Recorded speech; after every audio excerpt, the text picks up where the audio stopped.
Welcome to Pure Hustle Podcast. I'm Mike. And this is Orlando, and we're on episode 162. Yeah, 162.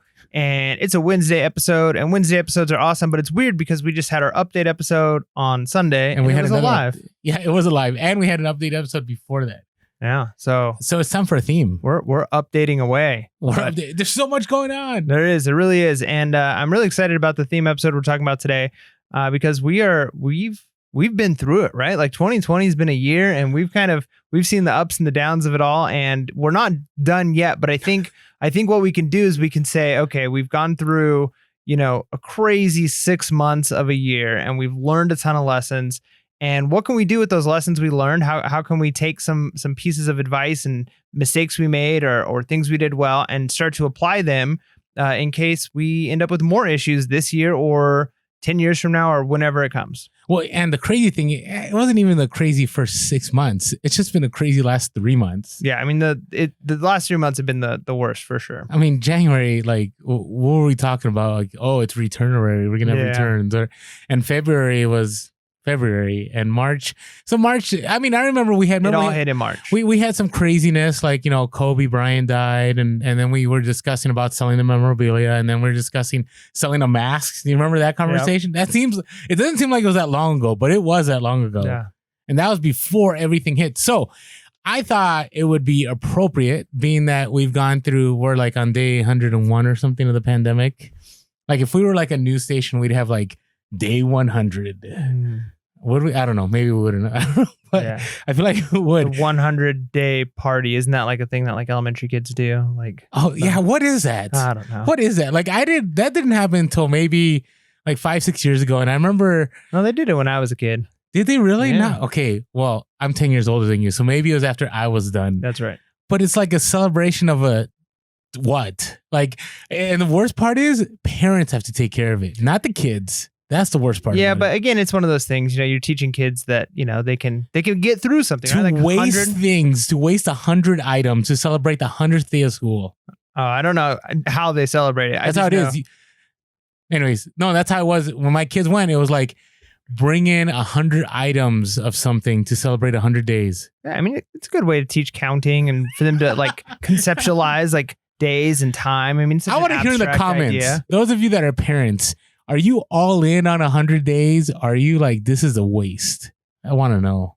Yeah. I just remember as a kid, like that kind of stuff. It is exciting, the countdown, and you get there, and 100 is such a big number, especially when you're like third grade. The idea of 100 days is like, infinity. But as you get older, 100 days isn't so much. And unless you're going through 100 days of, chaos in a country, and then 100 days seems like a long time, but it also goes by fast. It was like a weird experience. But let's get to some of these lessons we learned and what to take out of this. All right. So if you're wondering what this episode is about, it's basically I wanted a title. I was trying to figure out a title because what we learned during these last 100 days of the pandemic are going to apply after this. And if you're listening to this and it's the year 2025, like this will still apply.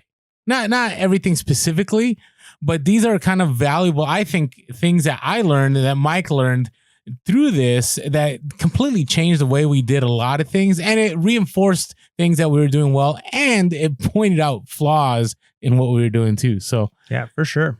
So anyways, I kind of thought I broke it down. Is it? Where did that come from? Has anybody ever said broken it down? Sure. I've never heard of that ever. We could throw that on a beat and it'd sound cool. I broken it down. Okay. Broken it down. All right. So the three things that we're looking for is, hey, you got to be capital ready in a crisis. You got to be inventory ready, and you got to be pivot ready. And so I want to go through these, and we have hustles of the week in between. So first thing is capital ready. Yeah. Do you feel you were capital ready when things went down? Yeah. I mean, honestly, I've actually been pretty impressed with the way I've been able to manage my eBay store and growing my capital that I have as far as the amount of money I have available to buy new inventory, right?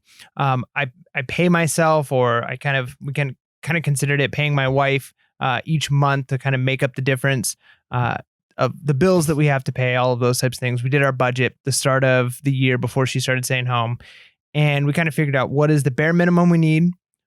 how do we, going back to like talking about doing the Dave Ramsey style of budgeting. It's like, okay, how much needs to go into each bucket, as it were, each category? How much should we be saving each week or each month for car stuff when that goes wrong?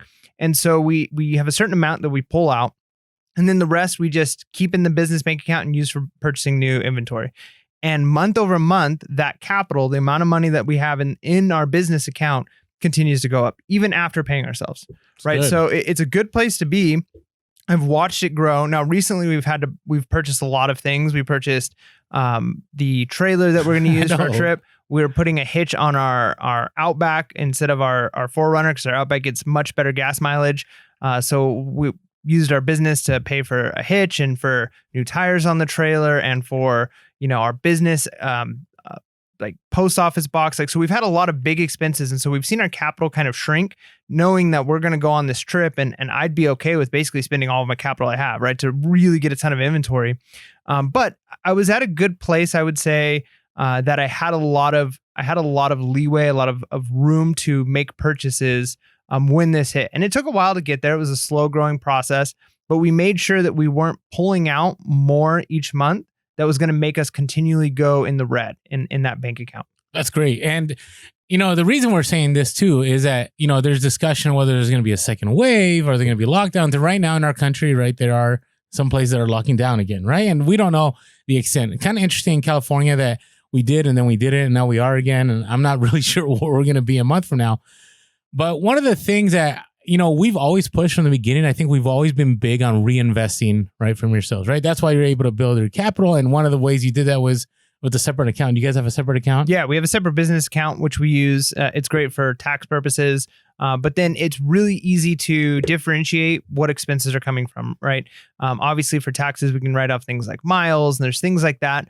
But even to really conceptualize, like, okay, we're outsourcing and we're going to go buy lunch, right? And we can like really figure, okay, would we be out if we weren't sourcing? Okay, this might not be a tax write-off, but let's use the business card because otherwise we'd be eating at home. And so we've kind of been able to really see how much is this business costing us? Because if you're not doing that, if it's all just in one account and you're spending your personal account for different things, filling up your gas tank, buying meals, purchasing supplies, purchasing inventory, you really aren't 100% sure like what your real cost is. But when we can kind of say, this feels like a business expense, even if it's not a taxable tax deduction, and some of them are, but even if it's like, okay, we're going to fill up gas, let's use the business card because we're going to do a ton of sourcing the next couple of days. And so we could see that hit on our business account and we can tell, has this week been profitable? And if we were just using our personal account for everything, it'd be much more difficult to tell. And so it's really good to have that separate account. You can really see the growth. You can see the times where it's decreasing and you can identify what's causing it. But if you just got it all lumped in together, I mean, you're really just kind of playing, well, I think this is about how much I'm spending or making, and that's not a good place to be. Yeah. And the other thing I always push is make sure you're not combining capital with savings, right? You're thinking like, hey, I have savings to take care of me. I'm talking about something different. So if you're going through a crisis, you want to have cash to help out your family, right? To last you out, right? You want to have that emergency fund. But if you're a reseller, and I would say it depends, right? If you're a part-time reseller, your capital doesn't need to be that big. If you're a full-time reseller, I think it does. Because during a crisis, there's only so many opportunities for inventory, and we'll talk about that a little bit, right? I mean, we brought on Lindy Glenn and we discussed, with Mark Meyer and others, where sometimes like the only avenue to source during a crisis is like, let's say a pallet or a huge bulk buy, right? And so we're talking about, thousands of dollars. We're not talking about, several hundred. You may be able to do several hundred, but as you know, during this pandemic, the companies that began to shut down were those companies that were doing the several hundred ones, right? And so a lot of people were hitting us up on the DMs like, Orlando, I don't know where to source anymore. I used to get stuff wholesale from here, but now they want larger orders. And then prices started to go up, right? Because inventory, right, was in low demand and companies knew it. And so they began to raise their prices. Now, the other thing I want to throw in, and it's a little controversial because we're all about, being cash flow is credit lines. Like, to me, it's super important. Even though I'm a debt-free guy, I still use my credit card all the time. right? But I pay it back. Now, sometimes it takes longer than others, right? I do have, I buy a ton in October for Q4, and I really don't see my card balance go down to zero until probably end of January into February. Now, that money is constantly being cycled over. So I'm paying stuff off, buying more, paying stuff off, buying more. And there are times where I do carry month to month. I remember when I had that huge Toys R Us haul, like I think I carried, I want to say like $15K in debt for a few months, right? And so the interest built up and da-da-da-da. But it was still worth it to me because I knew that in time I would be able to pay that off once Q4 hit, and it was all paid off. Yeah. Right? And I think too is I'm still not a huge fan of credit and using credit lines. But business and personal are two very different things, right? Agreed. If you've got your life and your finances separated properly, the ideal situation is never to go into debt in either. Don't go into debt in personal, like no matter what, like that's the key. And then most even big businesses do run credit and debit like exchanges, right? Like sometimes they're using credit lines, and then they're paying them off and they hold that. And then they may have a savings account while they're also using credit lines, right? So it operates differently and for different reasons.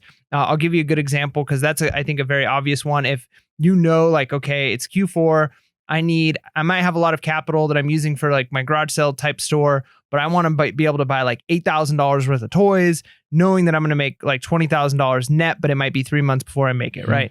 That's a big thing to swing. And of course, maybe it's a bit of a gamble. And maybe another good reason why you should go to a lawyer and a tax person and maybe incorporate your business and make sure that, worst case scenario, it's separate from your personal. So if you did have to go bankrupt or you did get sued, and I'm only saying that because you want to have them separate from your personal, expenses.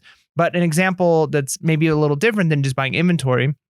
So my wife and I are debating what it would look like to get a storage unit, right? Storage unit area might be like $230 a month, something like that. Maybe less, maybe more, depending on what we get. Or we're seeing, okay, there's a big trailer, a 20-foot by 8-foot trailer that we could get that would probably hold just about as much as the storage unit will hold, and we can move it, and it's got some benefits to it, but it's going to cost us like $5,000, right? So then we do, okay, well, how many months of a storage unit until this trailer is paid off, right? And so it might not be worth it to use all of the capital we have in our bank account that we need for inventory, but say, okay, we're basically taking a loan out on 2.5 years of storage unit payment to buy this thing, but knowing that we're also building equity. And of course, it's not an asset. So we've talked about the difference between asset and a liability. So a trailer like that wouldn't be an asset in that sense because it's not making us money, but it's a cheaper expense than the storage unit because over time we're building equity. And 5 years from now, we've had it paid off for a couple of years. We could sell it for maybe $4,000, right? So that means for 5 years, we had storage for $1,000. And that's much cheaper than $230 a month for the next 5 years. And so there's a great point. I think that makes sense. Yeah. So there are times when you might say like, it is worthwhile to take out this credit line, right? A business credit line, and to make that payment each month as if it's my storage unit payment, right? But to know that at the end of it, I've got something paid off, right? So there are business items you might need, maybe computer, maybe, space that you're renting, where it's worthwhile to do a credit line. I would just say, never let that be your primary, right? Like never.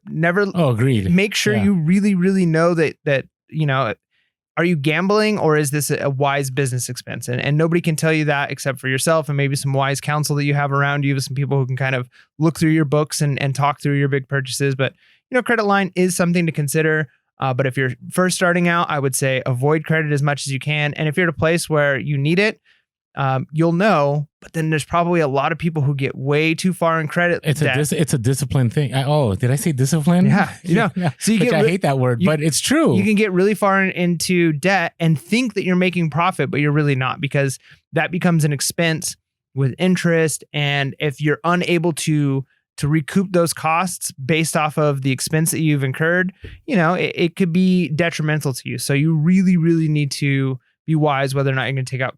But it is a good idea to make sure that you have it. And the nice thing with having a business account, usually as soon as you set up a business account, it's easy to get $5,000, $10,000 credit line. And if you've got a good, relationship with your bank to move that up, or to have like some kind of cash reward, we use cash rewards all the time. And so we pretty much buy everything on credit and pay it off at the end of the month. And we just cash bank all of that until the end of the year. And then that becomes our Christmas money, right? It's like, here's $700 that we've made. You just got to be super careful. It's, again, it's funny because we're going to do Total Money Makeover for our next level up preview. And it's the antithesis to what we're saying right now, right? The argument is very much like the points for airline flying doesn't even matter. Like, you still shouldn't do it. Now, if you're able to responsibly handle it, I say go for it. Like, for me, I have it where I have several flights throughout the year that are free at Southwest. Like, after you hit a certain point, you can have somebody fly with you for free, which is a nice perk. But this is what I'll say. So I'll give you an example. So I had an opportunity during this pandemic, and I can't share the item. I had 2 items that, I could have spent $10K in cash capital, right? And yeah, to me, it was a risk. Like, I don't know, it's weird, but I'd rather risk credit than risk cash, right? Because the credit, like, I'll still get that money back, but if I needed that cash for something else at that moment, I'd be in a bind. And like you said, you have savings, and I'm saying you have savings, you have capital, and you have credit. So to me, I use the credit for the riskier buys because there's always ways that I can massage that. So I can take a little bit longer to sell. If it's an item that's retail arbitrage, as much as I hate saying this, you can always return it. There's ways. If a deal goes bad, right, you have a way to protect yourself in a bulk buy, right, with a credit card. If a deal goes bad with cash in a bulk buy, you're done. Like, there's nothing. And even if you Venmo, even if you PayPal, if it's a local bulk buy, let's say Mike, I don't know Mike, but Mike is selling me, board games, right? Yeah. Right. And he has like 100 board games and it's going to cost me like $5K and he wants cash only. So I give him the $5K cash. I go home. I send these all, to Amazon. They start selling. And then I get these messages that these were used games that were resealed. Right? I'm done. Like, I'm out that $5K in cash. But if I use my credit card, I have multiple protections on there. I could do chargebacks. I can do fraud. There are ways for me to recoup my money. And that's why I think having lines of credit are super important. And at the same time, you can move things faster with a credit card, right? If you have a good line of credit, you can have, thousands and thousands of dollars that you could spend at one time and it's not a big deal, right? But you have to be disciplined with it. That 10K purchase made that all back within 3 weeks, paid it all off, made the net profit. I was good. And I still had my cash that allowed me to make moves on bulk buys locally that I trusted that were good buys. So yeah. And that a big, one other way of thinking about that is just how liquid is the available capital, right? So if you're talking about credit line versus savings versus cash, right? Cash is the most liquid. You can have assets. You can have a vault full of gold bars or, some silver bars, right? And you might need to spend money. Well, it's going to take time to get that gold converted into cash. Or you might have a high yield interest savings account, but it might take a week before that clears into your checking account, right? If you make a transfer. Or you might have stocks and it might take a little while to sell them and get that money transferred. So same thing with credit line. Credit is going to only be so liquid. So, when you're dealing with, if you're purchasing a vehicle for your business, if you're purchasing a big bulk buy through like an organization, but yeah, if you're meeting up Joe Schmo on OfferUp, credit is not going to be liquid enough. And so you want to make sure you have enough liquid assets available that you can capitalize on in any given situation. Agreed. And the other part is also supplies, right? If you wanted to run into a scenario where, it's during a crisis time and you find an item, like I had people message me, actually tell me like, Orlando, it got so crazy that I actually had to buy a truck, right? In order to go sourcing. Now, you can cash pay a truck, right? But at the same time, to get, if you can cash it, that I think it's a whole another conversation. Like, I don't even think we need to talk about this anymore. But most people can't, right? It's really hard to drop 10K cash on a truck, right? But if you have an excellent credit score, right, and you take, your loan from a bank, never take it from the dealership, always get, from an outside party, you're able to get a lower interest rate and which works to your advantage. And this is common sense, but I really find that there isn't a lot of discussion in the reselling community of having a solid credit score. Like I think it opens so much doors you're not even aware of until you start recognizing that when I had a 600 score, man, my payments were way higher than when I had an 800 score, and I had so many more options when my score was over 800. So pay attention, and during times of crisis, having your financials in top-notch shape are important. That's why right now, let's say you came out of this. We're not done with the pandemic. I feel like we're talking like we're done, but you came out of the last 100 days way better off financially. Apply those principles. Pay off your debt. Have that capital. Have that savings so you're ready in case things hit again. That's good. All right, the next one about being capital ready is sell things when they sell.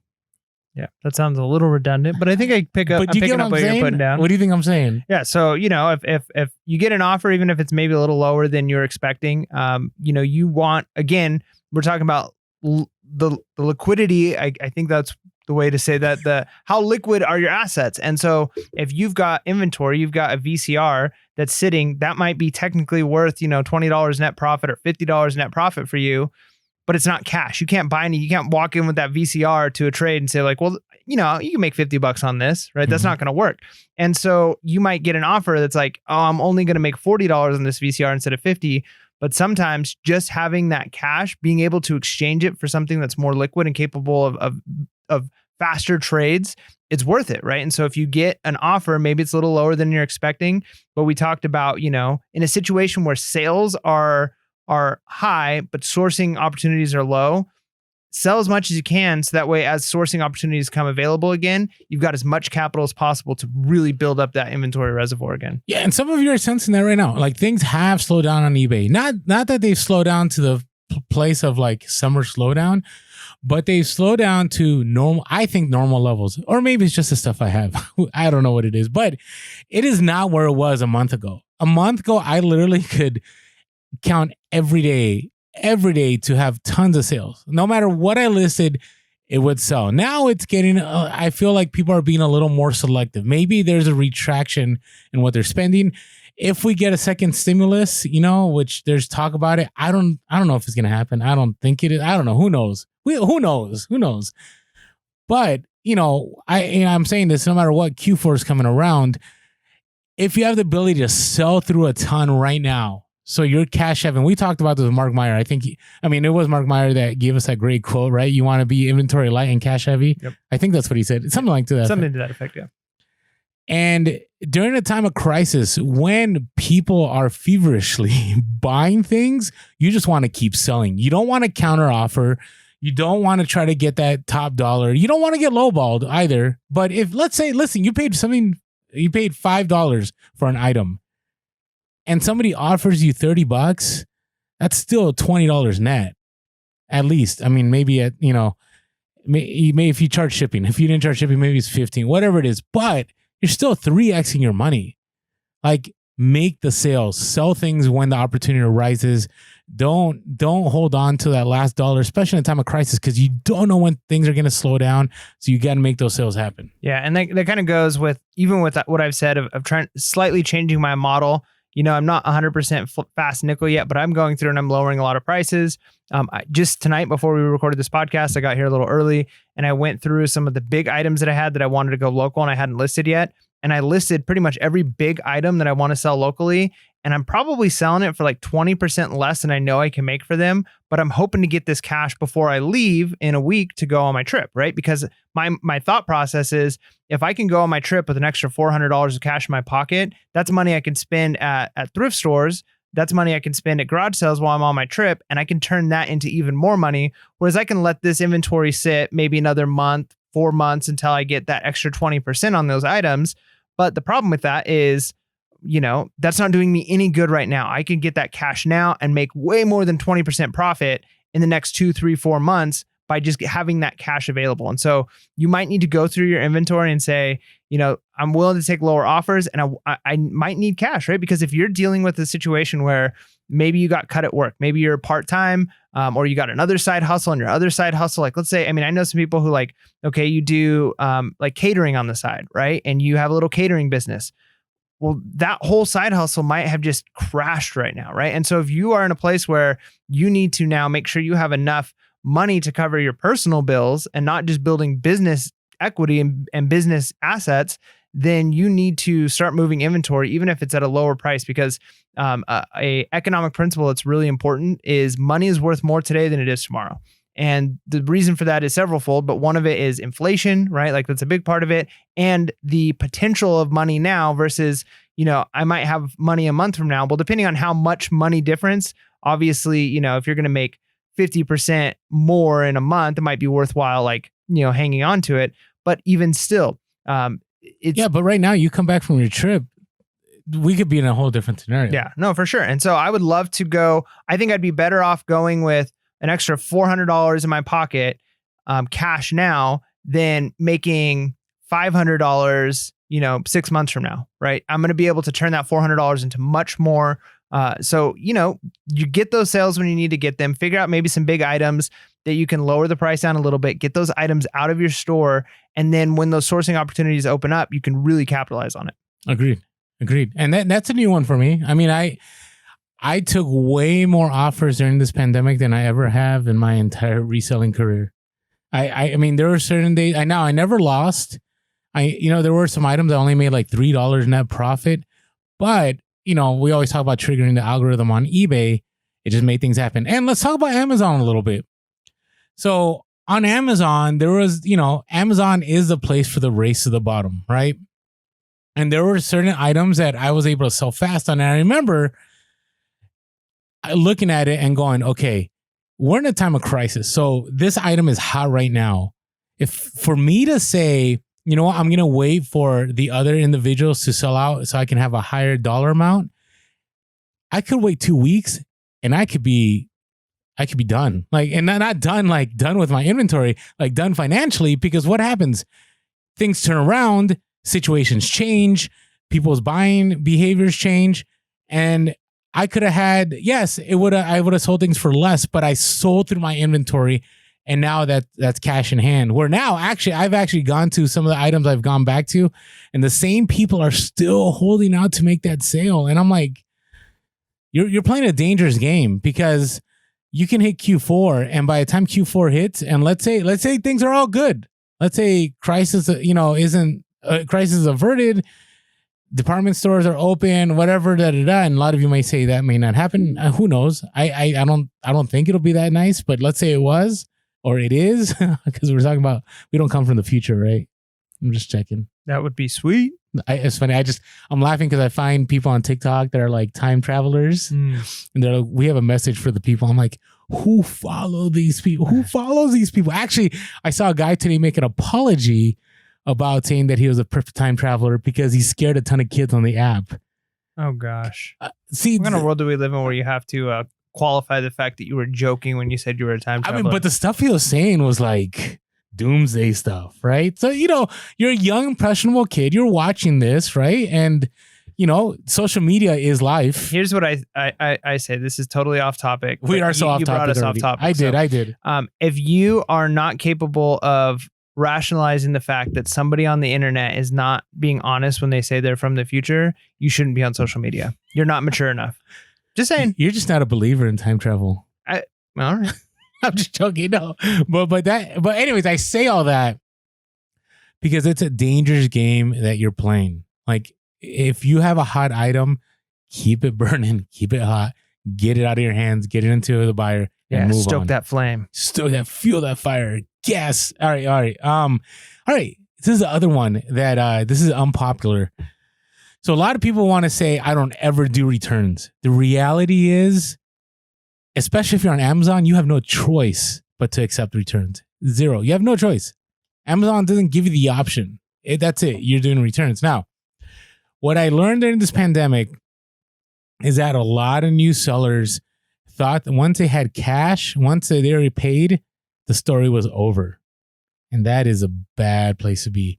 I know a lot of people that were buying weights, and, they were selling them for crazy money. I'm talking about like, $100 set of weights that they sourced, and they're selling for like $1,000, and they thought they had a cash in hand. And guess what? A week later, they had a money back guarantee return from eBay, and they already spent that money. So now they're in trouble, right? They have to refund 1,000. I'm being exaggerated to get the point across. Okay, I don't know if 1,000. $500. That seems reasonable. Okay, some things were $1,000. They were like what were those Bowflex things? Adjustable dumbbells. Yeah, those they were hot, and then the market went down too. And here's what happens: people get remorse, right? They paid $1,000, and then they go or back. They hear their gym's opening up in 2 weeks. Yeah, I agree, right? And then they're like, and then they can come up with anything. This is what people think. People think, I'm just speaking in generalities here. A lot of people think that like there's gonna be justice when you resell. There is no justice when you resell. And what I mean is, like today, give you an example. I sold a football jersey on Saturday. Football jersey was a 2X. You know, I'm a big boy. I know what 2X looks like. I know how it fits, right? Sometimes it fits a little snug, right? Like my shirt right now might be a little snug, okay? But I ship this out. I send it. The guy sends it immediately, return request. This is a women's 2X, doesn't fit. I'm like, listen, so if I had a no return policy, I still would have lost because all he has to do is claim item that is described. This is a women's football jersey, not a men's. And eBay is going to say, you got to accept the return and it's over, right? That's it, right? And so what am I trying to tell you in all this? Part of being capital ready is being cash return ready. Make sure you have enough money reserved for when the returns hit, right? Because you're going to be selling things at a premium in any time of crisis. And what's going to happen is a lot of people in the beginning of a crisis are going to have a lot of cash. Like a lot of people had stimulus checks. But when were those stimulus checks? Like April, beginning of April? I don't know. Something like that. Okay. Then comes May, right? Things are a little, actually right now, we're, you know, depending on whatever, we haven't reported like GDP results yet, right? I don't think so. Okay. But when that hits, if it's down again, it's recession time, right? You need 6 months, 2 quarters continuous, right, of economic decline in GDP to call it a recession, right? So if that hits, there could be people that are going to begin to go, you know what? I'm a little concerned and I'm going to return these items that I bought. Yeah, no, that's good. And I think maybe just a good principle. And again, this is difficult to do. And this goes back to, like we said, with Financial Peace or with Total Money Makeover, is the idea that, and this is something that I've established in my personal finances, and it was probably the greatest thing I ever did. Wow. Was I got to a place where I have enough money where I pay for the entire month in advance, right? Like I have enough money in savings that it's like, all right, we're coming up on July. I pull money out of savings for July. I pay all of my bills for July. I pay everything I need to do. I put money into my different envelopes so that I'm prepared for all the different things. You still do envelopes? I have envelopes. Yeah. I'm impressed. I only use them. I don't use them for like spending money, but like I know that, for instance, my solar system is in the next 2 years, I'm probably gonna have to replace batteries and some other parts. So I put $50 a month in there every single month, knowing, you know, like, okay, like when that happens, I can just buy new batteries, right? It's not going to hit me at all. Or, you know, things like vet. Like I know that I'm going to have a vet bill probably once every year or two. That's going to be like, oh, that was $700. So I'm putting money every month into that. So by doing that each month, pulling out what I need, then when I get paid in July, none of that money do I have to spend. All that money goes directly into savings and it's prepared to pay the next month, right? And so you kind of want to get to a similar thing in your business. You don't want to be month to month. Now, when you're first starting out, this is not like, hey, do this tomorrow, right? If you're not at this place, it's going to take time, but you got to have a plan or you're never going to get there. And what you want to be able to do is pull from your business account enough to, you know, buy new inventory, pay yourself, all of those things for the month in advance, but you're not like relying on a sale that you got today to make it this month, right? Like you want to be in a place where you can fund the next month without having to use any of the money that you're making this month. So when you can do that, then when you have a return happen in the next 30 days, you're fine. You've got it covered because it's not money you've already had to spend, because that's money you've got kind of building up and in your savings, your business savings, to cover the next months of expenses. So you want to make sure that you get to that place, and it's just the idea, like I grew up, my family, it was month to month, paycheck to paycheck. So not even month to month. Sometimes it was like we were going from one lending place to the next lending place. So we'd go to one, you know, lending tree to pay off what we owed the other lending tree, right? Like it was that bad. And I just remember as a kid thinking, I don't ever want to be like this. I don't want to say, hey, it's payday, I can go out, right? I wanted to have enough money where I could cover that. And so if you can transfer that to your business, and again, it's kind of a mind shift, because a lot of times you think, yeah, I just made $1,000 on this sale. I want to go spend it. And maybe you're at a place where you've got enough savings that you can say, all right, I'm going to go spend this money, buy more inventory. And then if I have to refund that $1,000, it's not a problem. I have enough savings for my business to cover any expenses, any returns that happen in the next 30 days. So you got to be there. You got to get to that place. And maybe a good place to start is to say 20% of your profit each month, you're just going to put in business savings, because we talked about business capital, and you can have a separate business savings, right? So when things go wrong, it's like, oh, here's money I have set aside for refunds or for extra supplies or for those things. And it doesn't ever actually hurt you, because you're paying into that for when those rainy days happen. Agreed. I mean, it's so crazy, because these principles, some of these principles that we're sharing, they're not like just reselling principles. They're just good financial practices. And I want you guys to understand, we're not saying this out of a place of guru status. We're saying this out of I don't know about Mike. I think Mike's always been financially sound since day one. But I can say for myself, like, I wasn't probably until I was 30, and I'm 40 now. So for a decade, I've been, I would say, close to financially sound. But and again, it doesn't mean I've been wealthy. It just means I've never worried about paying bills. Life has been good financially, right? But it's because of a lot of terrible mistakes. Talking about thousands in credit card debt, talking about, buying stuff without thinking about the next month or a year ahead, and all those things. So I want you guys to understand that, because sometimes I feel like we share stuff and I'm like, I hope we're not sounding like we've arrived. No, not even close. Because I know that where I want to be is we're not even down close. The road, But here the practices that I've been able to implement that have got me so far. And I know if I continue these practices, that it'll get me to that next step.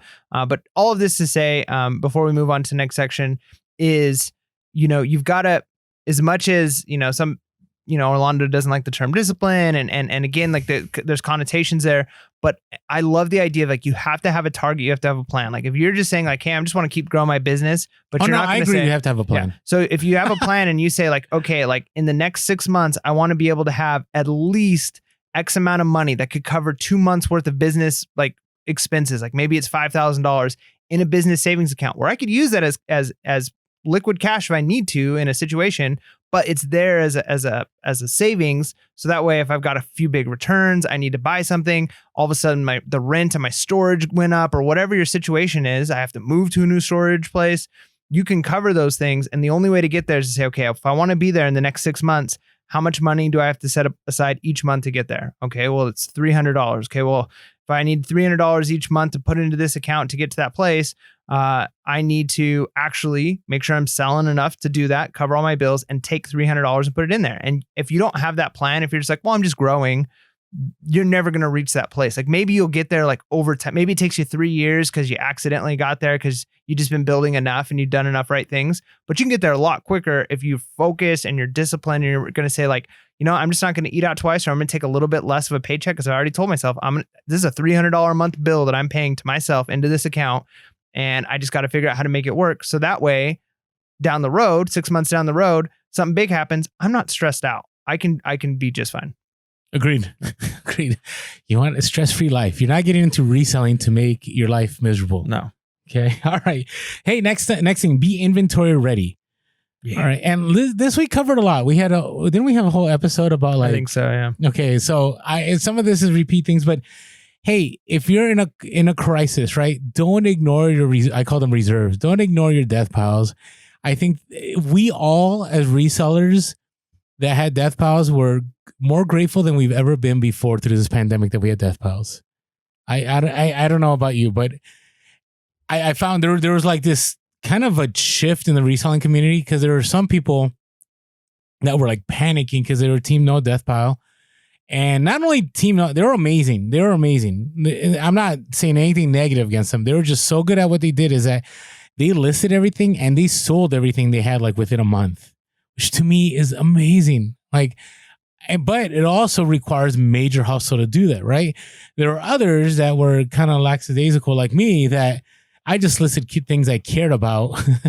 And then the things I didn't care about, they're still in a death pile. But what I'll say is, in a crisis, don't panic and go, I don't have any inventory.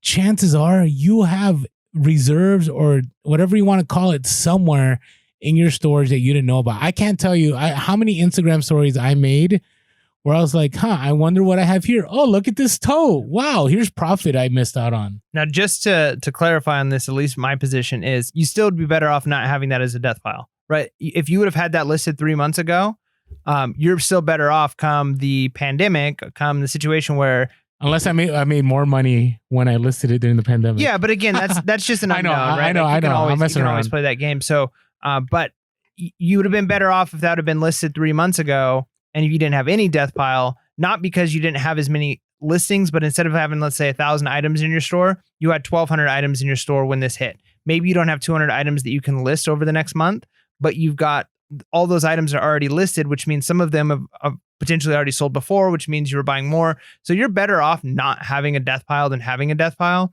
But like Orlando said, the reality is most people do have some kind of a death pile. And so, yeah, capitalize on that and use the time that you have, forced upon you of, hey, you can't do anything else. List the things you have to list. Well, and it was great because I ended up going through stuff and I didn't know what I had. Like, I don't know if there's, no one's done any research in the reselling community and no one probably ever will. But I'm pretty sure that a lot of people that sell secondary goods on eBay and that they have, stores of over 1,000 or I would say even over 500, okay, have stuff throughout their house or in storage somewhere that they never listed, that they actually forgot about. That they, at one point in time, said they'll get to it and then it just got buried or it got put somewhere.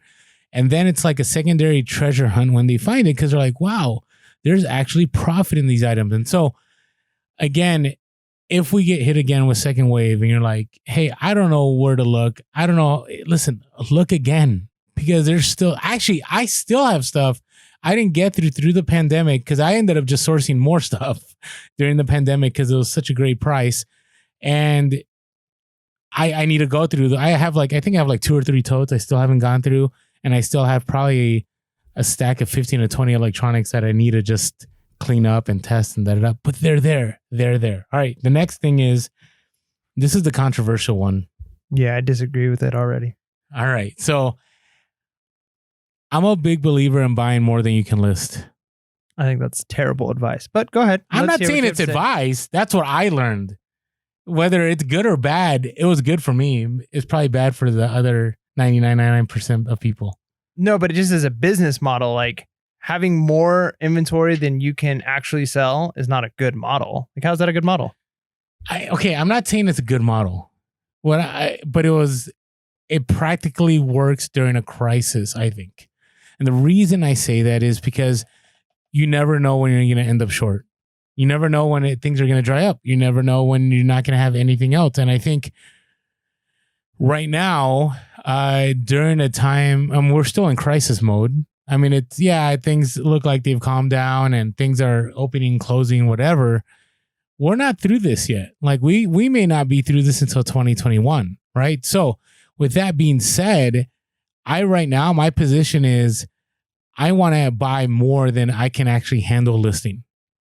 Because if the clamps come down and I can't source or my connections dry up and I'm out of stuff, I will always have stuff to go back to. Now, I think maybe the where I would meet you in the middle on this is reselling is multiple parts, right? It's sourcing, it's listing, and it's selling, right? Like shipping and processing. So those are like the 3 parts of the cycle. You have to get inventory, you have to process the inventory in your own inventory, and then you have to export that inventory, right? So those are kind of the 3 steps.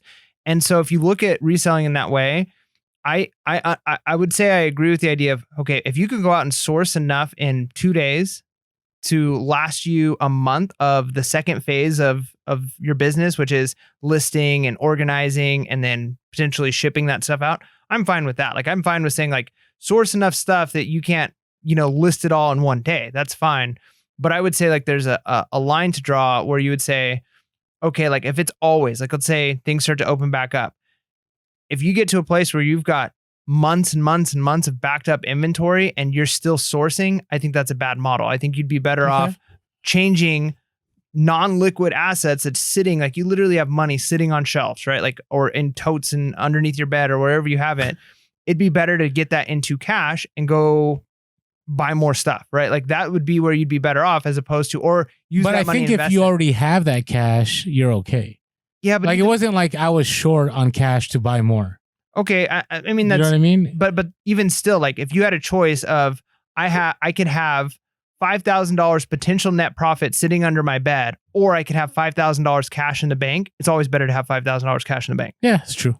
And I'm not going to disagree with you. You could have $100,000 cash and say, I don't need the $5,000 cash in the bank, but it's better to have that liquid than to have it not liquid. I just don't know what the what we're discussing basically is the line between a reseller and a hoarder. Yeah. Right. I mean, that's just the bottom line. Right. And so I'm not at hoarding status. I may have been before the pandemic. But not even because I really didn't have, I mean, outside of the top of my kitchen cabinets, I really didn't have any inventory throughout my house. Now things have changed a little bit because I am buying heavy right now. I am buying heavy because I want to make sure if Q4 hits and, California, we end up locking down again. I don't want to have to, because what happened during the pandemic, and I haven't talked about this a lot because I talked about connections, but it also took a lot of time to make things happen, right? Calling different people, them getting back to you, figuring out the pickup, that, you know what I mean? It took time where it would have been nice if I could just, boom, just start listing. If it was for Amazon, instead of trying to find my resources, like they were there already, right? That was done. And that's actually one of the next points. So, make sure, and I'm not trying to skip over it. I just threw that out there. Whether that's good advice or not, it's up to you. You let us know your thoughts in the comments below. As always, Orlando doesn't mind being wrong. I'm wrong a lot. I'm okay with that. Make sure you have your sourcing options established, like now, right? Because what ended up happening is a lot of people that DM'd us, including myself, is we try to establish relationships during the crisis. And that's really hard because individuals that you can establish networking with, they already have their networks. Like in a time of crisis, they're going to go to who they know. So if you're new and they don't know you, like for them to take a risk on you is kind of sketchy at that time, right? Because money's tight. People aren't trusting each other as they normally would when the economy is good. So think about that right now. Because even right now, have you been to Ross lately? Nope. Yeah, Ross there's nothing, at least here in San Diego. There's plenty of signs throughout the store like, thank you for your patience as we attempt to restock. But it's empty and bare shelves. Like I try to go, I was going to source, and I know some people, like the first 2 days that Ross was open, like they hit the stores up and they had that mega clearance. And so a lot of people cleaned up. But even then, there wasn't a lot. Right. And if you're in Cali and I'm wrong, let me know. But my experience was when I went out to those stores, it wasn't what I was seeing on Instagram and other parts of the country. What I saw here was empty. I mean, it was bad. And so what does that mean? If you were a reseller that was mainly going to Ross and Marshalls and TJ Maxx and Burlington, right? You're kind of in a bind. Right now, Burlington did have their major 50% off sale and they were selling all kinds of stuff. But there are some Burlingtons that are liquidating now, right? Marshalls, we don't know. I actually went to Marshalls the other day and it wasn't anything great. So if that was your main way of sourcing, like, and we get into another scenario, like hopefully you have other avenues to get retail arbitrage or have other ways of selling stuff to keep yourself. And again, I'm specifically talking to full-time, right? If you're full-time and all you're doing is RA, like during a time of crisis, RA gets hit, I think, more than anything, right? That's why RA items sell for way more money because they're harder to get. So you have anything you want to add to this? Supply and demand. No, it's good. Okay. So anyways, no, network now. We always say that network, just network. All right. And the last one is sell safely. Do you know where I'm going with this? I want to see if Mike can read my mind. Make sure to disinfect your items. Okay, no. Do not sell items that have the potential of suspending you. There were so many people. I remember late February, early March. Remember all the messages we were getting, like emails and DMs, like Orlando, we're making a killing on masks. We're making a killing on hand sanitizers. You got to get on this. You got to get on this. And a lot of you that listen, you guys did well. Like, it didn't affect you. Like, I think you guys got in real quick. You made your money and you got out and you're good. There's others I know that had their Amazon account suspended. I know some that got subpoenas from the courts, attorney general going after individuals. Yeah. It was not a good scenario. So yeah, no, that's tough. And yeah, you got to be careful with that kind of stuff. And it's difficult because I can see both sides of the situation, right? Like, I could see how an average person... I'm all for selling the stuff. No, Don't for get sure. me wrong. Well, me too. But again, I want to preface that with the idea that I can see why people would see that and think that this is bad or it's abusing the system. I get that from like a natural, knee-jerk reaction of like, I can't believe people would like take advantage. People need hand sanitizer. But we see what happened, right? Like with masks and hand sanitizer, those are both two good examples. So yeah, we could say for like a week or two, hand sanitizer was almost impossible to get because everybody bought all of it and it was selling for so much money. But because people for a short period of time were able to sell hand sanitizer for 10 times what it's worth, then different companies jumped on it, right? Yeah. Like everybody started making hand sanitizer, or masks is another good example. There was a short period of time where you can make a bunch of money on masks. So all of a sudden, everybody with an Etsy shop, everybody with a sewing machine started making masks. Well, because masks originally were $25 a mask, but there's so many of them being made, the price goes from $25 to a mask. So now people are almost giving them away because they're like, I've made 100 masks. You go to Costco, 3 for $15 right now. Yeah, I can't even sell these masks. And so what happens is because of a very short-term price increase, because there's not enough supply, then that triggers the economy to say we need to increase supply. Supply increases so much that prices actually go down. So in the long term, it's better for the consumer. But I can see like in a short period of time, people would think this isn't fair. There's no masks. There's no hand sanitizer. People are taking advantage. But the problem is, and again, this is an economic thing. And so that's not what this podcast is about. But essentially, if you were to say you can only charge $5 per mask, then all of those people with sewing machines wouldn't be making masks. You would still have a mask shortage. But the moment you can say you can charge whatever you want for masks, now there's an abundance of masks and those prices naturally drop to $5 or lower a mask because people overcreate the supply. So it ends up being better in the long term when you don't put price restrictions. As soon as you put a price restriction on something, it actually ends up lowering the supply, not increasing supply. 100%. I mean, I'm not, the point you're making, I'm 100% on board. Free market all the way. But on a practical, personal level, as a seller, might not be worth it. It's not. I do not believe it's worth it. I mean, Amazon. I mean, that dude in Tennessee that had like 17,000 bottles of sanitizer. Number one, why did he choose to let them write a news article about him? Like, he posed with this stuff. Like, I don't know if that dude has friends anymore. If you listen to the podcast, let us know. Yeah, I'd love to hear your experience. I'd love to have you on the podcast. Maybe some good decisions made and maybe some really bad decisions made on that one. And that's what I mean. I just be careful, because in a time of crisis, when there are things that people started like deeming all kinds of things as essential. Right now, the mask and the hand sanitizers, to me, I would say the masks were essential. Like I'm not saying there should have been restrictions been put on it, but they were essential, right?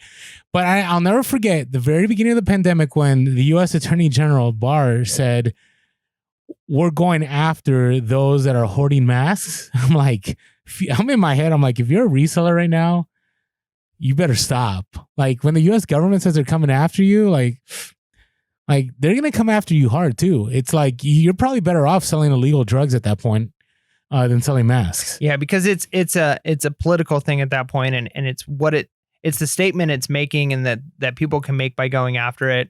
And so yeah, it's not worth. And again, even we've talked about this before with reselling, just in general. Like, you go and you buy toys from a store and you sell them for more on Amazon, and people think, well, that's not fair. And there's reasons why that it could be a good thing. But the AG is not going to come after you for selling toys. Exactly. But that's what I'm saying, though, is like, there's already a bad enough, the stigma is already potentially for so many people, because they don't understand the full ramifications of of what reselling does and why it's an essential part in a free economy to price adjust things and to really make sure that supply and demand meets at where it's supposed to meet at.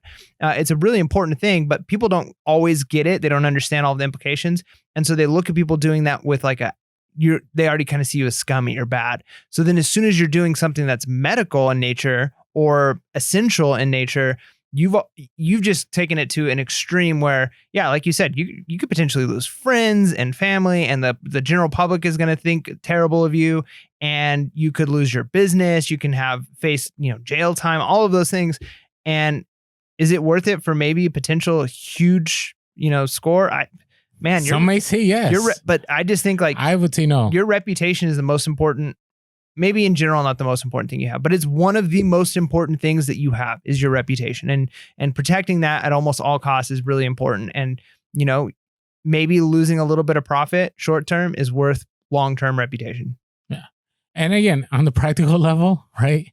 Your reputation with Amazon and eBay, because this happened on both platforms, right? Because eBay had the pressure put on them to go after individuals that were selling essential stuff. So be careful. I would say, like puzzles, like those weren't essentials, right? I didn't see anybody going after people that were selling puzzles or were selling, all kinds of other items that were hot, like weights. Like there were arguments being made that weights were essential, but the reality is no one's going to follow that. So just be careful and source safely in a crisis. That's good. All right. I think we're ready for our I would say the favorite part of this episode. Yeah, but we're not though, because before we do this, you're supposed to do. I'm supposed to do my social media thing. Yeah. Hey, if you haven't had a chance yet to follow us on social media, we are Pure Hustle Podcast on TikTok, Instagram, and Facebook. We are Pure. Started off with TikTok on that one. I see what you did. Yeah, well, we got a lot of new listeners. There's actually a new social media that's kind of picking up. Steam. Another one. Might be something for us to jump on. So if we're not on Parler yet, Parler, I haven't heard of that. Check out in the next couple of weeks. You might end up seeing Pure Hustle Podcast on Parler too. Parler, yeah. Wow. Okay. There's also Byte, like the new Vine. Like I don't think that went anywhere. There's actually a lot out there. So, anyways, but for now we're on TikTok and Instagram and Facebook, and we are Pure Hustle Cast on Twitter. You can always leave us a phone call at 619-738-1170. Hey, hustles a week. We would love to hear your story. We actually are planning on doing a future just hustle a week episode. Yeah, but we need you to call in, right? So it's not boring just saying stories all the time. We don't know the whole story. Like you can tell us a little bit, but it's not the same as when you give us the story. So call them in, let us know on the voicemail, hey, what's your name, what's your Instagram handle or your social media handle, what's your hustle of the week? Make it succinct in a couple of minutes, and that way we can play and talk about it. If it's a 30-minute story, probably will be, I would say it has to be less than 2 minutes. Highly redacted. Yeah. Or edited. Redacted? Abridged. Can you redact an audio? It'll just be abridged. Okay, abridged. All right. Hey, and also you can also email us at purehustlepodcast@gmail.com, purehustlepodcast@gmail.com. And if you are listening, but you also want to see what's going on, we drop videos every once in a while. Mike just dropped a garage sale video on YouTube. So hit that subscribe and that bell notification to be notified when things hit. And as always, we are super grateful for all the reviews. And we did hit 300 reviews. Yeah, that's awesome. Thank you guys. Reviews are that's like our motivation. That's what really keeps us going. So we really, really appreciate those iTunes reviews. I want to read one of them. I think let's do it. I want to hear it. So our latest one was pretty sweet. And so this person has a fifth wheel too. Oh, nice. So this is kind of nice. So this comes from, I hope I said your name right. It's either Jenica or Jenica A. It's one or the other. Okay. On iTunes. These are iTunes reviews, by the way, that we're talking about. She says, I'm a fairly new full-time reseller, primarily on the Poshmark app. Worked it part-time for 3 years and now full-time for the past month. I've dipped my toe into eBay years ago, but haven't done all the research. I can sell items there yet and actually generate a decent profit. I stumbled upon Pure Hustle Podcast about a month ago, just searching up reseller/hustle-based podcasts. So just to let you know, as we get more reviews, we're higher in the algorithm. So I'll give you an example. People actually find us when they are looking for those things. Yeah, because back in the day, I used to have to type in Pure Hustle Podcast for like our name to pop up. Now I can just type up Pure and we're like the fifth option. Nice. Right? So algorithms kicking us in. All right, then this is where it gets interesting. She says, I live in an RV full time in San Diego and sometimes stay in places where there is no signal. But I will drive into town just to download the latest episode of PHP or whatever episode I've missed in the past. That's so awesome. That's cool. I feel we're good. We're good for the year now. All right. And she also says it's nice to listen to these guys discuss potential bolos, what's going on in the reselling world, tips or random stories that help keep me motivated to keep pursuing my reselling goals, especially as a newbie in the industry. By the way, I don't know if you're a newbie. Like 3 years part-time and you're an RV full-time and you're reselling, I think you're past newbie stage. Yeah, that's pure hustle status right there. That is. Even if I can't always relate to the topics about eBay, etc., I still like listening to these discussions because they help me keep up with the current events and keep my business mind going, both when I'm working or just relaxing. Thank you for your hard work in putting this podcast together and serving us with some great content. Oh, man, that was such an awesome review. Thank you guys. I mean, everybody who goes on and leaves a review like that, like honestly, like reading those, like it's what makes Orlando and I want to keep doing this, right? So, and even if you don't have the time to like write something out, like just those stars, like every time we see like, hey, we've got more reviews, that's how we know for sure that like we're making a difference, that the content we're making is valuable to people. So we just really, really appreciate that. It means a ton to us. So if you haven't had a chance to go over yet to iTunes and leave a review, I mean, I don't even have any Apple products, right? So like I would have to like make an account. I do, so I know for some people it's like a challenge, but like it does mean a ton to us. So if you get a chance, go ahead and do that. And if you can't, I mean, we just love that you're listening, you're part of the community. Jump on over to YouTube sometime and leave some comments in on YouTube. And we'd love to just build that community too. So the more that you participate, the better off the whole community is. So we really appreciate it. Agreed. All right. It is time for our... Come on, hustlers. It's the freaking hustle of the week. Yeah, I do need to add a little bit of a tail to the end of that, but I'm gonna have to re-record it. It's a whole thing. But anyways, so our first hustle comes from JP. The Instagram handle is at Vacationland Flipper. I like that. Came across an all over print black and white T-shirt at the store that should not be named. So looked up comps for Save Your Soul Jesus all over print shirt. Not even sure what that is, but so let me explain it real quick.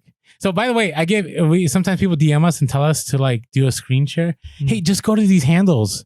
It's on there. It's on the Instagram post, right? Show us some love, show some support. So it's a shirt, an all over shirt, black and white, and it's all kinds of leaders, like leaders from the 20th century. And then in the back, there is no one but Jesus. And it has like a Bible verse and it's like only Jesus saves. And I don't know. Anyways, so that's what the shirt is. It's an interesting shirt. I wouldn't have picked it up had I come across it, know? Well, I mean, this person, JP, picks it up and sees that there's comps going for around $200 on eBay. So JP listed it on eBay at 11 p.m. for $299 and sold it for full price by 4:30 a.m. after having 5 offers.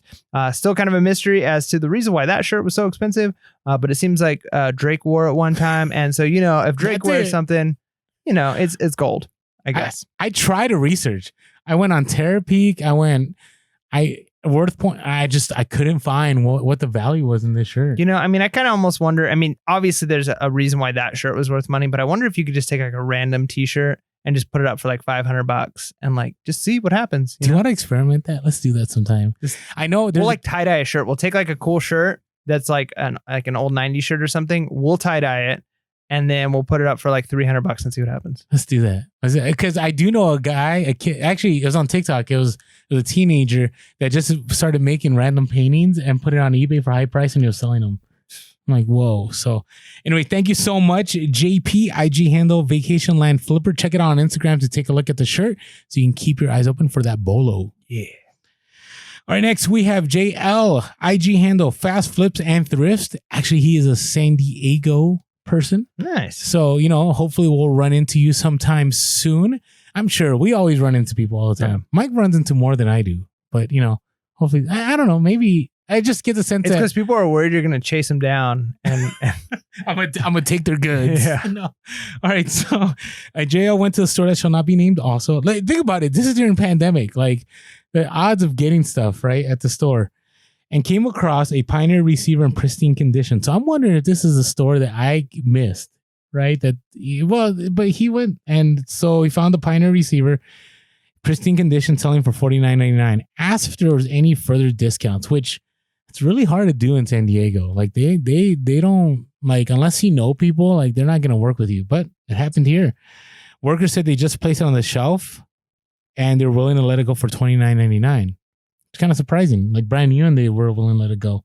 Listed on eBay for $4.99 and sold within a week and a half for a best offer of $450 plus shipping.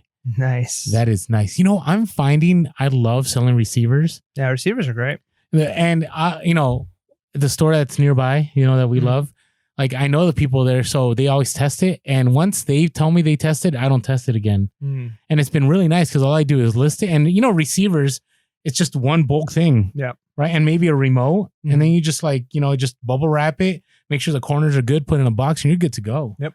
So I love receivers. Great job, JL. Fast flips and thrifts in San Diego. Hopefully we'll run into you sometime. Nice. Yeah. All right. Our next one comes from Clay, IG handle at East TX Flip Syndicate. So it's from East our live Texas Flip Syndicate. Yeah. So we had a chance to chat with you on our live. And the cool thing is on the live, like when we asked for Bellows, I saw like multiple times just on the screen, bats. And I'm like, I don't even know how to talk about that as a bolo, but I guess it's a bolo, right? And it all makes sense now because Clay came across 500 baseball bats being sold locally for $300.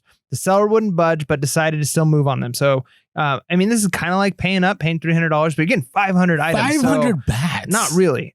You're still paying down, I guess. So the average cost was 63 cents each. The first bat sold for $79.98 plus shipping, and has sold 7 bats for a total of $155. 7 additional bats for a total of $155.25.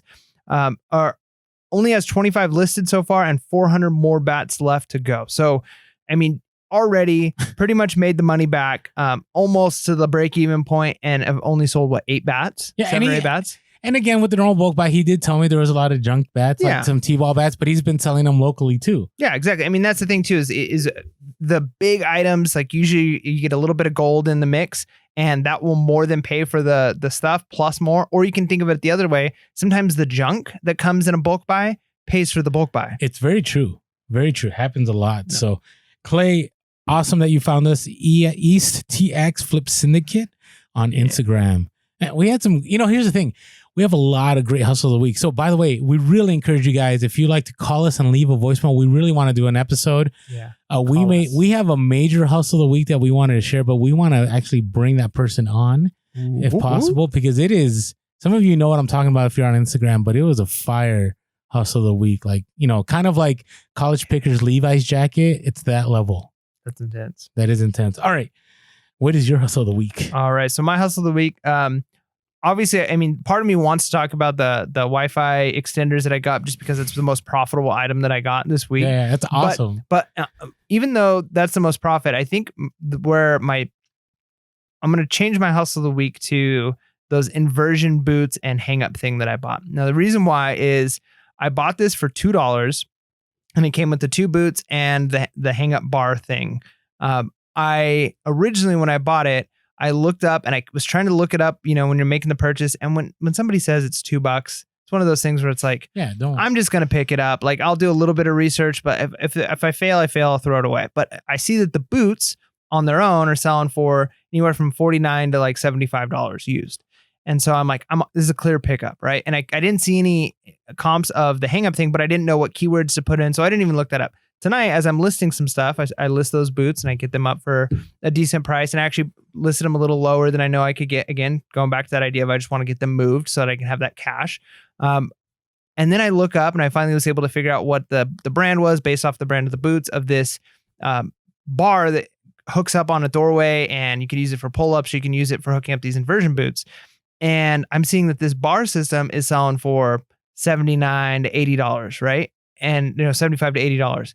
And I'm like, sweet, right? Like I'm thinking like, I'm going to make money off these boots, but that was all when I made that purchase. That's so in my mind, I'm like, I paid $2. I'm going to make like $45 to $75 on this. Like that's a sweet deal.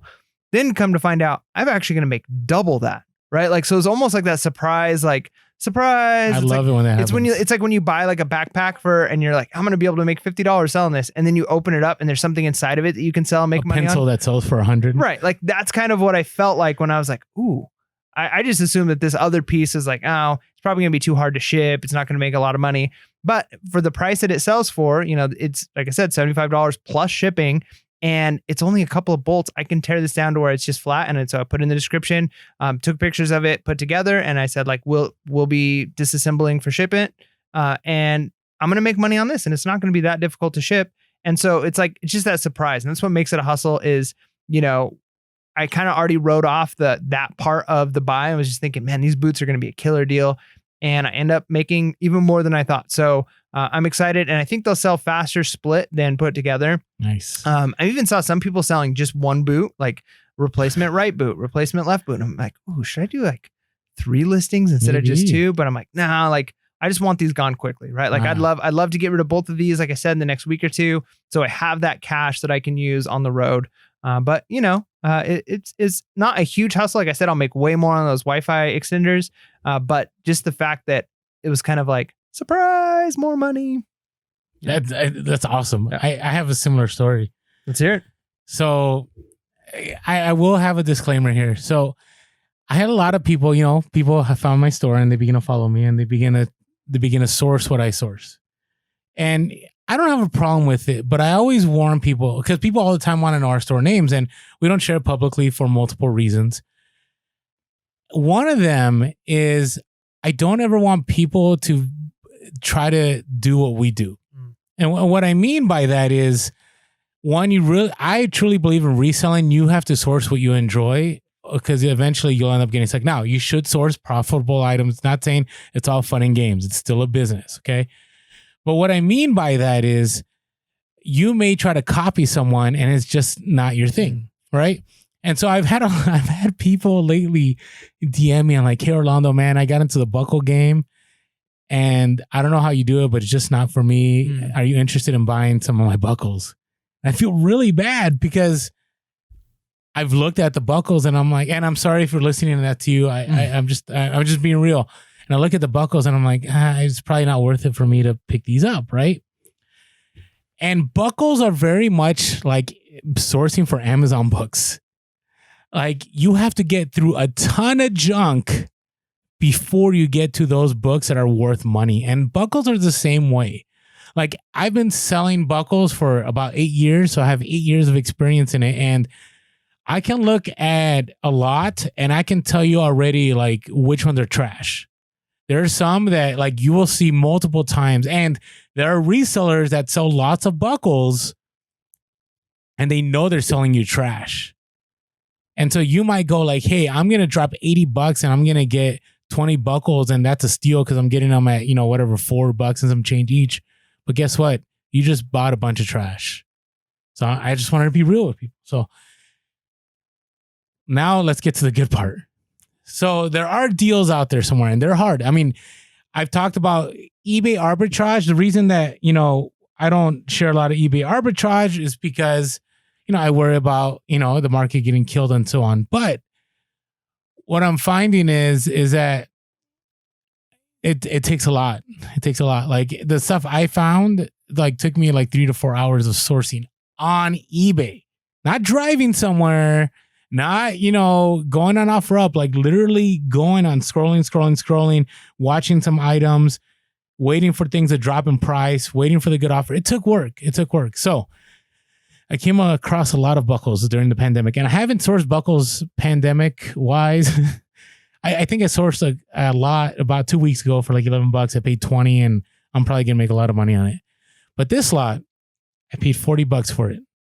And in this lot, the ones that I thought were going to make me money, I've only sold one of them. So I picked up, I'm trying to do the math, 11 buckles, right? I picked it up for $40. And let me see, did I pay shipping? I'm looking real quick. Okay, I paid shipping. So it was like $52 for the whole lot. Okay. So the very first buckle, so I paid $40, by the way, $40 plus shipping. So $52. The very first buckle was this random buckle that just had somebody like in a cart. And I shared this on Instagram and it had some event. It was the Wichita, Kansas. And it doesn't even like tell you anything else. It just has 2 dates. So I did some Google keyword search and I found out that it's a major event that happened in Kansas. And I saw that like little pins. I think I shared this a while back. Did I share this a while back? I don't know. But like even the little pins from this event were selling for like 20, 25 bucks. So I'm like, hey, I'm going to list this buckle high. I listed it for $64.99. I sold that first buckle for $55 plus shipping. So I'm already in profit. Nice. One buckle. Then later on, I sold another buckle. It was like a Kansas buckle. And I sold that buckle for $40 plus shipping. Right. So I'm like, all right, I'm good. Now, while I was going through what I picked up, there was a certain buckle that looked kind of cool. It looked like something a rich person would wear. So I had like what do you call the big oil drills? Is it an oil dike? Is that? Yeah, whatever it's called. It was a drilling. It had oil drilling all over it, right? And then when I flipped the buckle, it said sterling silver on it. I'm like, oh, nice. Sterling silver. Now, I'm not a silver guy. Sterling silver isn't as valuable as silver because it's mixed with other elements, right? So it doesn't go for a lot of money, but it depends, right? And the company that made this buckle, when I did research on it, their buckle sold for a lot of money. But I, in Orlando's math, decided to list this buckle really high.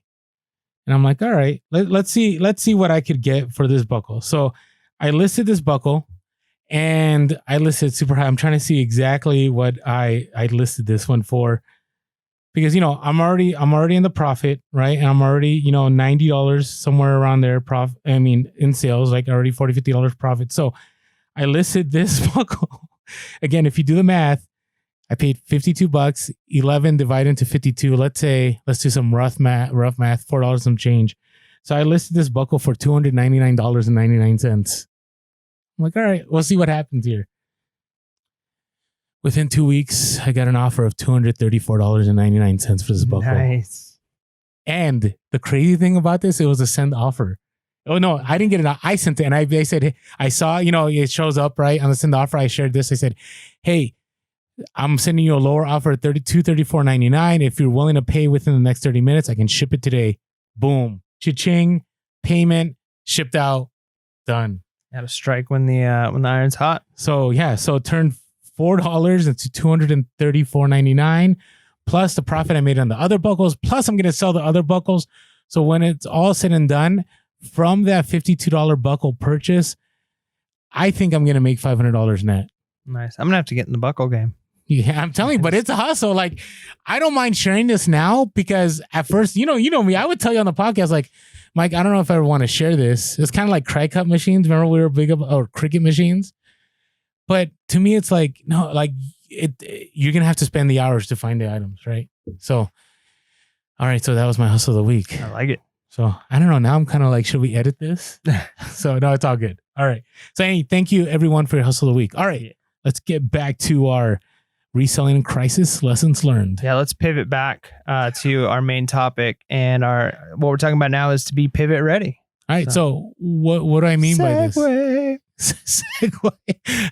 Hey, you got to be ready to pivot during the crisis. Yeah. Right? When I don't know, I forget what it was, but there was a news article that talked about like the different stages of pandemic. Like in stage 1, like everybody was looking for like face masks and hand sanitizer and toilet paper. Toilet paper. Now, actually, there are some stores that are still empty with toilet paper. Really? Our Costco's here haven't restocked in paper towels, Kirkland paper towels. So I don't know if like Bounty like made a deal like behind the scenes and like, hey, well, let us sell more Bounty. Forget that. They did. A Costco worker told me that the same company makes the same paper towels. Let me just say this is a little bit off topic, but and we live in a fifth wheel, so we have to use like specific RV toilet paper. Okay. So that was kind of difficult because we got to find that, and it's like a different type of toilet paper. We can't use regular toilet paper. But for with the office where we're at, like normally, we'd get the Costco toilet paper. It's much cheaper. All they had at one point, we needed to get new toilet paper. We were helping out my in-laws for their office. All they had was like the most expensive Charmin one, which it's more expensive, but it's really like in the long run, it's like not that expensive. There is a definite difference. Like, bro, I was thinking the same thing when you were sharing that story. There's a huge difference in like Charmin toilet paper. So like, there's no joke. When the Bears are talking about its quality, it is quality. Yeah, this episode just went down the toilet, but no pun intended. Yeah. But no, for real though. Like right now, I have, and I'm like, could I go back? Like, could I go back? Because this is some like. Not even when in use, even when you're like putting it on the roll, just, like you feel the quality. Yes. Yeah. So it's one of those things like you're paying an extra, $3 a month when you buy more expensive toilet paper. Like I always even think of that with like we've gas. Arrived. Yeah. Like I think about that with like gas. Like I used to remember like I would drive around or like my dad would drive around, an extra 10 minutes to get like 3 cents cheaper per gallon of gas. I'm like, okay, like if your car takes 10 gallons, you're saving 30 cents. I still do that, but yeah. You know what I mean? But like, honestly, like, would I think twice about spending 30 cents on something? Like if it's like, this is going to save me 10 minutes or just the convenience, like it's 30 cents. Now, if you're talking about all year long, I mean, maybe that adds up. But yeah, like when you're thinking like, how many times a month or a year do you buy like a big old Costco size thing of toilet paper? So if you're spending an extra $20 a year, it's like when you divide it down, an extra $1.50 a month, who cares? But Charmin, man. Seriously, let us know in the comments below if you know what we're talking about. If you know, you know. Have you gone to the Charmin Ultra Soft? It's a real deal. I don't know if I'm going back, man. Yeah, that's the real Bolo. That's the real Bolo. All right. Wow. How do we pivot from that one? Yeah, let's just segue back. It felt good to be able to share that with someone though, because I've been thinking that for like the last week, and like I try to tell my son, I'm like, and he's like, whatever, Dad, you're weird. No. But I'm like, hey, this is 40 years. Things you care about when you get older. I know. All right. So what you're saying? So what I made? So it went from mask, hand sanitizer, to toilet paper. Then like I think the next stage was like puzzles and board games, and then the next stage was like people are looking to clean up, and so people are looking for hair trimming and grooming materials, and even the food choices. Right? Initially, people were looking for like rice, and they were looking for meat, and now people are looking for like more exquisite dining, right? And so understand it's the same thing with reselling during a crisis. Like you got to strike when it's hot. So be ready to pivot. Yeah, have the other things in the background that you're selling that are your bread and butter, but be ready to source differently if needed, right? Because you don't know what people are looking for. And I would say right now, like there was a point in time where everything was selling, but things are changing, right? And so I pivoted to, I'm sourcing a lot more sandals. I shared that as a bolo because sandals are selling right now because people cannot go to a retail store and buy them. Yeah. And really, I think just the easiest way to put this, and one of my biggest pet peeves, like when I was younger and I was maybe a young entrepreneur and I always wanted to have little hustles. And it's like, how do I start a business? What items do I sell online? Like all of those things you always hear over and over and over.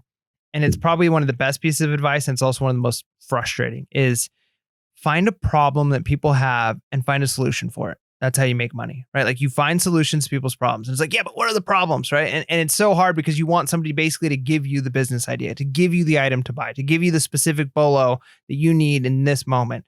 And a lot of times, like I talked about on the live, I think the idea of like a bell curve as far as like, are you an early adapter? Are you joining in with the giant rush, or are you a late adapter, right? Most people join in with the giant rush. A handful of people are the early adapters into a new technology, a new platform, or just the front end of a bolo or the trend. And a lot of people come on the late end. If you come on the late end, you're definitely going to lose. You come on the big mass, you might make some money, but you want to be in the beginning. And so constantly be asking yourself that, like how many times, like after Uber came out, how many people are like, yeah, obviously I used to think there was a problem was taxis were a pain to get this. And so, but somebody came up with it and they actually turned it into an idea. So you got to think like, what is the thing you complain about? What's the thing you're like in the middle of a crisis? Like, I need to buy this right now. Boom, your bell should be going off. Is this already a thing? And you might find out, oh, everybody's already buying clippers. Like I was a little late figuring this out, but there's got to be something. You always have to be thinking, what's the problem? What's the thing I want to buy? What might I need to buy in like another week? Like if this keeps going on, if I can't go out of my house for another 2 weeks, what are the things I'm going to need to get? Bells should be going off, right? Like, ooh, is those potential bolos? Because if you need it, other people have it. If it's a problem you have, chances are there are a lot of people who have the same problem. So it's frustrating advice because it takes work to think of what are the problems you're experiencing or other people are experiencing. And that's what pivoting really is. It's really the forethought to say, what are the changes that are going to come, and to not get stuck when other people have come to the solution, or when you've missed that bell curve, when it's already the mass of people are coming in, it's probably time to pivot. keep the inventory you have right now, sell off as much of it as you can, be looking for the next thing. Don't just stick right there, because then you're going to be in the tail end of the late adopters when they're all joining in and other people have moved on to the next trend, right? That's the idea of pivoting, is you've got to be willing to say, this is making me money right now, but there's going to be a new problem that hasn't been solved yet. I want to be the one that solves that problem. Yep. And if you find it on a massive scale and you're the only one, you will be very rich. Mm-hmm. All right. The next thing, you got to pivot in your policies and your pricing and your shipping, right? And that's one of the biggest things from this pandemic. I think that helped a lot of eBay sellers, is that they decided that, you know what, since Amazon is taking so long to ship things out, I'm going to go to same day shipping. And a lot of people made a ton of money because people started shifting to eBay. And even now, those buyers are still on eBay, right? Based on studies, we talked about this in our live episode, how 40% of individuals that shopped on eBay are more likely to continue shopping on eBay for things. And so you got to be willing. I know there's a lot of people like, I don't like being bothered. I like doing 3 days. And again, it all depends. If you're part-time and you don't need the income, I get it, right? But if you're trying to build up your part-time, or you're trying to, buy a house, or you're trying to go full-time, like, you got to be able to pivot, right? So the first thing is, even in policies and return policies, like, you have to do what is going to separate you from the competition, right? And this may be unpopular, but if that means having a return policy, then do it. If it means 30-day returns, then do it. If it means free shipping, then do it. Like, you have to be able to pivot in a crisis, because if there's other people that have pivoted before you and you're not, you're going to be left behind and no one's going to be buying from you. Yeah. And it goes in both directions too, like even with prices, right? You can't, it's easy when you've got 1,000 items in a store, 500 items in a store, even 100 items in a store. It's hard to remember everything and what prices you have things set at. But there's times, where something happens and all of a sudden, like for instance, the Bulls hat that I had that sold, right? I didn't pivot fast enough. I didn't realize when that documentary came out, I didn't know there was a documentary coming out. So Mike's talking about a Chicago Bulls hat that he sold, and he sold it for a decent price. Yeah, though. I made like $40 or $50 on it, but I probably could have made another $20 or $30 on it if I would have recognized, boom, all of a sudden there's higher demand for this item or these types of items.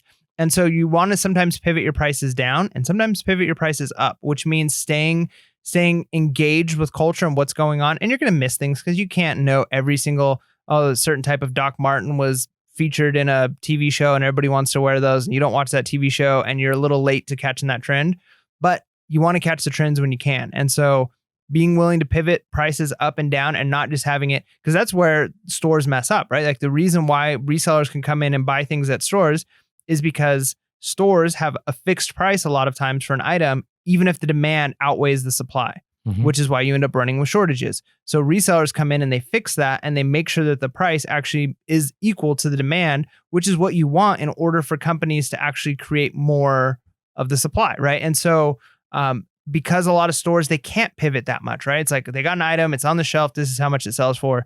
They can't, maybe they run a sale the next week because they've got too much of them, but you need to be willing to do that too. Like, are you running sales in your store? Are you dropping prices when you need to and raising prices when you need to? So be willing to pivot. And that means, being active. So if you can't go out and source, maybe it's time that you do that. Drop prices, raise prices, make sure that you're getting the right movement happening. Agreed. And so now to the last one. So this was, I feel like it was my biggest fail. I think I think at the moment I acted what I thought was in the best interest of my family. So I'll throw this out there. So a lot of people have their certain platforms that they love, and they love selling a certain way on a platform, right? So we have a lot of people that do Poshmark that listen to our podcast, and they're Poshmark, they won't touch eBay, right? A lot of people that are Mercari people. There's a lot of people that are Amazon strictly, and they won't touch eBay, right? And so on. And so I'll give you an example. I am very big on eBay, and then during the crisis, before the crisis, I was a lot at Amazon, but I decided to take a break from Amazon because I just was unhappy about how they were treating me as a seller. And I felt that I was losing a lot of money with Amazon. And I was big on FBA. And then Amazon dropped the hammer and they said, no non-essentials will be sold on FBA. And I'm like, I'm done. I'm not going to do any Amazon, right? And there was a lot of people that, for instance, like Poshmark, I know a lot, Poshmark, like a lot of people, like, their sales just went to nil. Like Poshmark was just, a lot of people struggled on Poshmark and they weren't willing to adapt and dip into eBay, and they could have sold the items that they had on Poshmark possibly on eBay, because a lot of people during the crisis, instead of going, hey, where should I go? I should maybe go to Poshmark or Mercari. No, they didn't know what Poshmark or Mercari was, but they knew eBay and they specifically knew Amazon, right? And so my failure in all this was I gave up on Amazon for 2 months. And in this last month, I have come around and I've gone to Amazon Merchant Fulfilled, which is something I've always said I would never do. Like, if you've listened to the podcast, like last Q4 and the Q4 before that, I've always been like, I don't have time for MF. I think it's it's a lot of labor. It's not worth it, blah, blah, blah, blah. And I said all this stuff. And I think some of that is true during Q4. But during this time, I believe I left thousands of dollars on the table. Thousands. I mean, like tens of thousands possibly on the table, because I just said I'm going to just focus on eBay. Now, I made a ton of money on eBay. Don't get me wrong. eBay was good. And maybe I ended up in the same. I don't know. But I will tell you, my experience in the last 3 weeks of just doing Merchant Fulfilled on the tail end of the last 100 days, like it's been phenomenal. Like I've never experienced a velocity of sales MF wise that I've ever experienced ever. Because I did do Merchant Fulfilled back in the day, but the level it was at, man, if I could turn back the clock. But then again, I say that, and the reason that I didn't source for Amazon Merchant Fulfilled was because I didn't know. Like, remember the first few days? Like, even you and I were talking about doing the podcast in different rooms, right? Because we were like, we don't know. Like, actually, we did have a discussion of maybe shutting down the podcast. Maybe a very brief discussion, right? And if we did that, I wouldn't have been upset because we acted on the knowledge of what we knew at that time, right? And then over time, we're like, okay, I think we're good. I think we're fine, right? But now that I know, and we still don't know, reality is we still don't know. But if I could replay, I maybe would have sourced a little bit more for Amazon Merchant Fulfilled, because I left a lot of money out there. So any thoughts on all of that? Yeah, I mean, I think those are all good points. And, I think I've talked, over and over and over about the importance of being willing to adapt and change to different platforms, and at least try out different platforms, and not to put all of your eggs in one basket. And that doesn't mean that you need to be 50-50, right? You don't need to be 50% eBay, 50% Poshmark. Maybe you're 90% eBay, 95% eBay, but at least dabble a little bit. Spend an hour a week, a few hours a month on another platform doing something else, because you never know when you're going to need that as your safety net, right? And so being willing to change, and it even comes with sourcing, right? Are you sourcing on Facebook Marketplace? Maybe you weren't doing that before, but you're willing to say, hey, my ability to source is going to have to change. So I need to use different platforms to source. So, being willing to adapt and change is what's going to separate those who succeed and those who fail. Agreed. Bottom line. Agreed. And so think about it. In a time of crisis, you have to be ready to pivot, and they may mean your platform. Yeah. You may have to go into an area that you've never tried. But the thing is, if you do this now, if you take all these steps, right, your capital ready, your inventory ready, your pivot ready, right? If this crisis continues or it gets worse, or even if none of that happens, right? You still picked up some best practices that's going to help you level up your standard of living through reselling. Yeah. And with that being said, make sure to be real, be relevant, and be reselling. Please. And sharp and soft. And sharp and soft. Please. What a way to end the episode.